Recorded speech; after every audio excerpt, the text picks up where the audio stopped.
তাই খারা কি হয়েছে? কিরে তুই কই গেছিলি? কই গেছি? নিজে তো কোনো মুরুদ নাই। সেই সকালে কইছি ঘরে কোনো বাজারঘাট কিচ্ছু নাই, পারছো কোনো বাজারের ব্যবস্থা করতে? এই দেখো আমি বাজার নিয়ে আইছি। তুই বাজার নিয়ে আইছস, টাকা পাইছস কই? টাকা দিয়ে আনি নাই, বাকি নিয়ে আইছি। কাতে বাকি আনছস? কেন, ছোট ভাই দোকান থেকে আনছি। অকতের দোকান থেকে বাজার আনছো?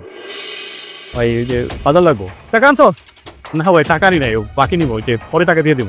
এই বাদিমা করে বাদিমা সামাল ধরে তুই কাজ করে 70 বাকি দিব না? হ্যাঁ টাকা দিয়ে দিব। আমারে 2 কেজি চাল দেন। 1 কেজি চাইলো তুই পাবি না, দেন দে।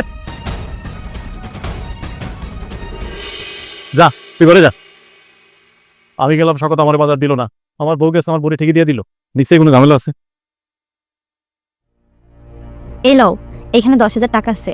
এই টাকাগুলো দিয়া কালকে সকালে আরো থেকে কিছু কাঁচামাল আইন না বিক্রি করো। টাকা কই পেছস তুই? দোকানদার শুকোতে থেকে নিয়েছিলাম। ইদারিং আমি তো স্বভাব চরিত্র ভালো দেখতেছি না। নতুন শাড়ি, নতুন চুড়ি, ভালো ভালো খাবার, এগুলো তোরা কে দেয়? কই পাস তুই এগুলা? তুই কি মনে করছস আমি তোর কোনো খোঁজ খবর রাখি না? তুই যে লোকে রং রং করতে আসস, ওই কি ভালো মানুষ? আমি ওদিন ওর কাছে বাকি চেতে গেছি, আমারে দেয়নি, তোরে ঠিকই দিছে। কোন উদ্দেশ্যে দিছে, কোন মন্তব্যে দিছে, আমি কি বুঝি না? তুমি এসব কি কইতেছো? কথাবার্তা হুঁশকে রাখো। কি হুশ করে কমো? আমি তোরে ভালোবেসে বিয়া করছি, ঠিক আছে? আমার এখন কামাই রুজি নাই, হয়তো 3 বেলা 3 মুঠো তোর সামনে ভাত তুলে আমার কষ্ট হয়, কিন্তু বিশ্বাস কর আমার ভালোবাসায় কোনো অভাব ছিল না। তাইলে পরে তুই এগুলি কেন করতেছস? আরে তুই অভাবের তাড়না এতটা নিচে নামবি আমি কোনোদিনও ভাবি নাই। তুই তোর দেহ বিক্রি করে তুই এগুলো করতেছস। শুনো, আমি খারাপ হইতে পারি, কিন্তু এত পরিমাণ খারাপ না যে আমার দেহ বিক্রি করে এই সংসার চালাতে হবে।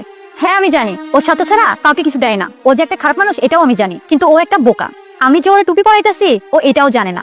আমরা এমনিতেই অভাবে আছি, ওর কাছে যদি এখন 10 টাকাও চায় ও তাও দেবে না। কিন্তু ওর কাছ থেকে যে টাকাগুলো আমি নিচ্ছি খুব কৌশল করে নিচ্ছি। আর তুমি আমাকে ভুল বুঝো না, আমি যেটা কইছি তুমি হেরেই করো। আচ্ছা সবই বুঝলাম, তুই ওরে টুপি পরাইছস, অলগে চালাকি করে তুই এগুলো করতেছস, কিন্তু উপরে তো একজন আল্লাহ আছে, হে তো সব দেখতেছে। ওই খারাপ মানুষ, ওর বিচার আল্লাহ করো। আমরা যাই না হই না, কারোর ক্ষতি করতে পারি না, কারোর ঠকাইতে পারি না।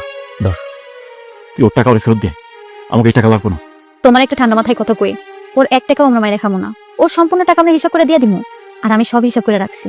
এই টাকাটা দিয়ে তুমি একটা ব্যবসা তো শুরু করো, তারপরে আমগো যখন টাকা হইব তখন ওর সব টাকা আমরা পরিশোধ করে দিব।